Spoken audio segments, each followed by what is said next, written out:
I'm really feeling it! This week's character breakdown is Shulk, who made his first appearance in Xenoblade Chronicles for the Wii in 2010. Xenoblade Chronicles was originally a GameStop exclusive that was highly understocked. According to the Legend of the Spider, Shulk is afraid of caterpillars, and Shulk is the first Xenoblade Chronicles character to appear in a franchise outside of its own with Super Smash Bros. And Super Mario Maker. What's up YouTube, I'm Choctopus, and this week we are covering Shulk, the Minato wielder with the ability to use its various arts which grant different buffs.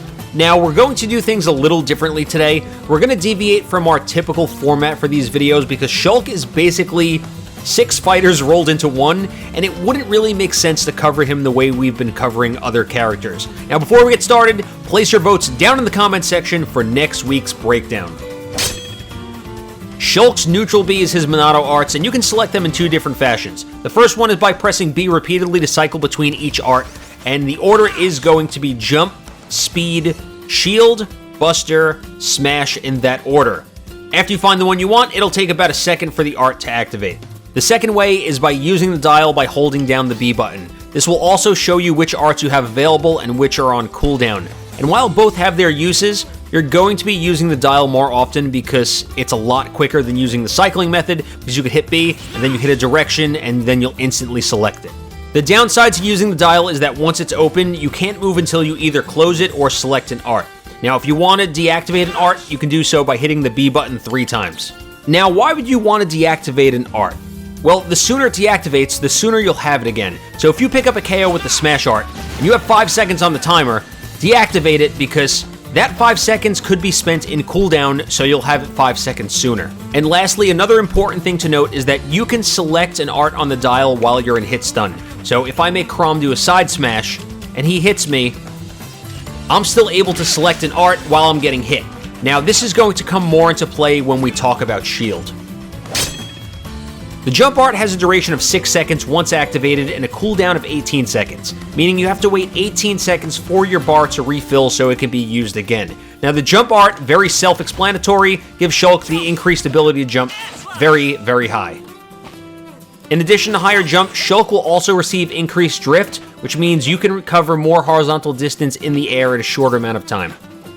His air slash will also get a huge vertical boost, making it very easy to recover or chase an opponent deep or one that's way above you. Now, when you're using his jump art, you can actually travel underneath the entirety of a Final Destination stage.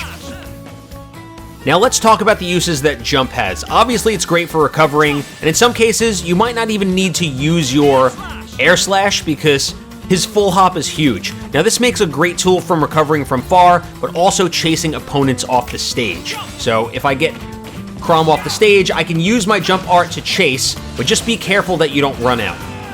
Another great use of the jump art is for repositioning in a disadvantaged state. So if you're back into the corner, you can use the jump art to reposition and get out of a tight spot. Now, the disadvantage of jump are that Shulk will take 30% more damage when it's active, so it's not a great tool to use in neutral because if you're trading attacks with your opponent, you'll take unnecessary damage or fall into a disadvantaged state, which means your opponent controls the stage. Next up, we have the speed art, which has a duration of 8 seconds and a cooldown of 18 seconds. This is your most effective tool in neutral because it grants Shulk a huge speed boost, pretty comparable to Sonic's run speed. And this is a great tool for bursting your opponent down because you can just string aerials together all day long.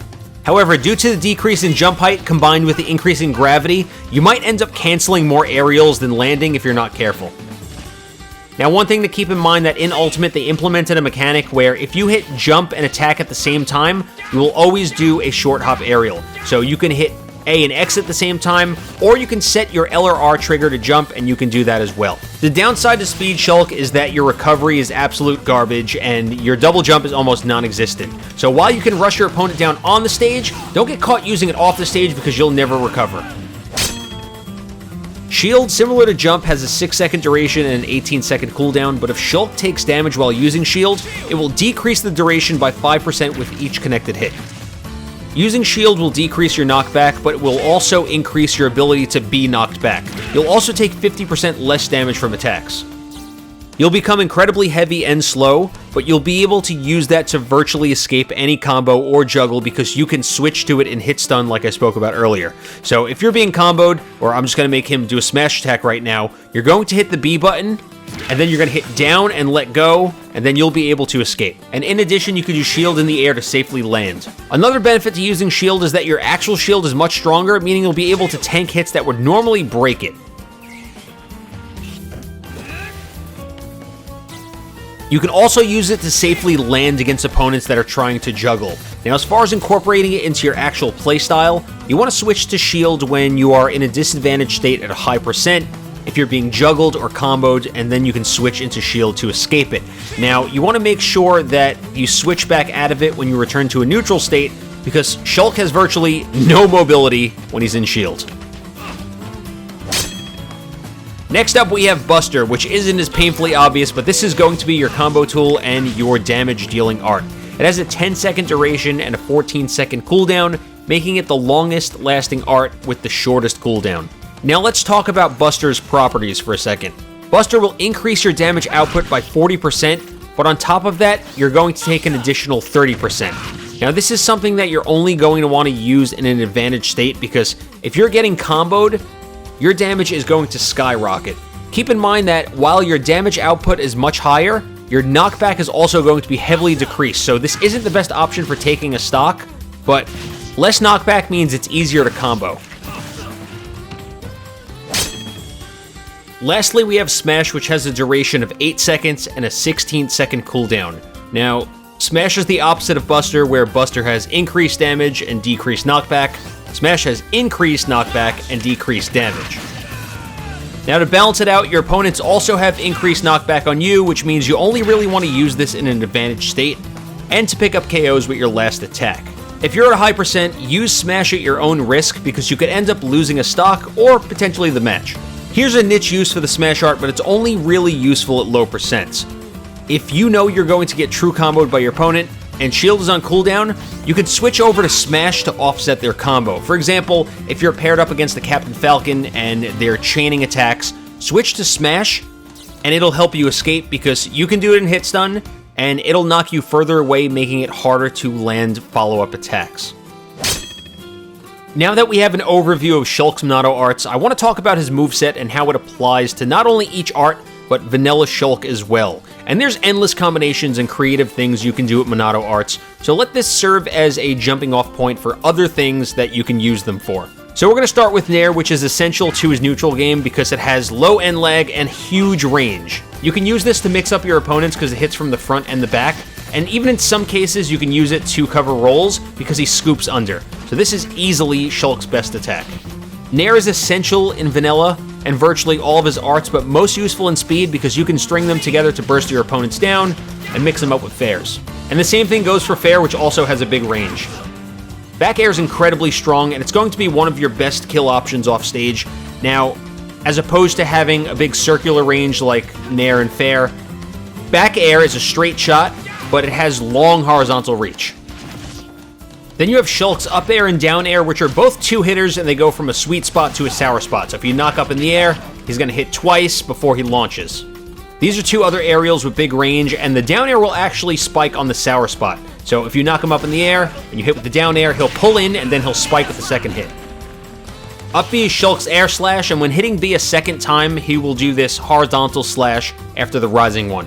Now, it's a good recovery, but it can also be used both as an out-of-shield option, so if your opponent's hitting you, you're shielding, you can use up B to surprise them, or you can use it to end combos.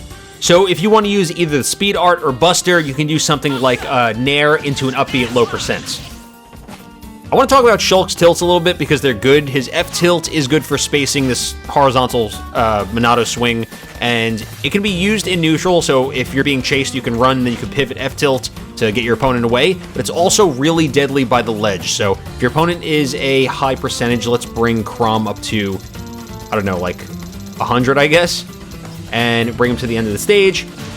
It's a good option for picking up a kill, even in vanilla. Down tilt is good for sweeping an opponent that's approaching pretty quickly, but you can also use it in Buster after 20% out of a down throw.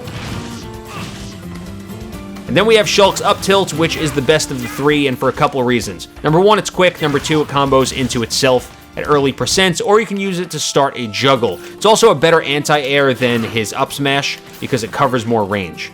Now, the good thing about his tilts are they're very comboable. So at 0% with vanilla Shulk, you can do a nair into any of the tilts. You can do it into a down tilt, you can do it into an F tilt, and you can do it into an up tilt. Like we spoke about earlier, F tilt is a great option for picking up a KO, but in combination with the smash art, it becomes even deadlier because it can kill pretty early. Just a couple more quick things I want to cover. You have Shulk smash attacks. His F smash can actually be angled upward or downward. Now this is incredibly powerful, and using smash, this thing can kill super early. Down smash is good for covering rolls, and Shulk actually increases distance as he continues to spin. Up smash is by far the worst of the three, and if you do happen to hit from the side, it will pull your opponent overhead and then launch. Shulk's down B is vision, where he will evade an attack and then a counter, so if you knock your opponent off the stage, so someone like Chrom, for example, you can stand by the ledge, and do down B, and then you can knock him back off the stage. While the frame data is terrible, it's worth mentioning that you can do your side special, which is backslash, at 3 different distances. So if you hold side B, you're going to travel the furthest. If you let go of the analog stick, he's going to travel medium, and then if you hit backwards or hold backwards, he will do a short hop. Now, I would not use this on the stage because it is extremely punishable, but if you want to punish a bad landing, go for an F smash instead. And then we have Shulk's throws, but we're going to talk about down throw because that's the one you're going to be using the most, because it has the most potential to follow up into other things. Down throw is really good in Buster because you have decreased launch, so when you down throw your opponent, you can follow up with some kind of aerial. Now, I do realize that there is so much more than what we've covered, but this is more of a beginner's guide or an intro to Shulk. If you want to continue to explore what Shulk has to offer, I recommend you go check out the Shulk Discord, and I'll leave a link to that in the video description because there is a ton of tech. And this video would be hours long if we covered everything in depth. But as for playing Shulk, a majority is knowing when to use which art, but that comes with practice and knowledge of matchups. If you enjoyed this video, please leave a like and subscribe if you're new for more Smash content. There's also a load of other content on my channel if you want to go check that out as well. But thanks for watching, and we'll catch you later.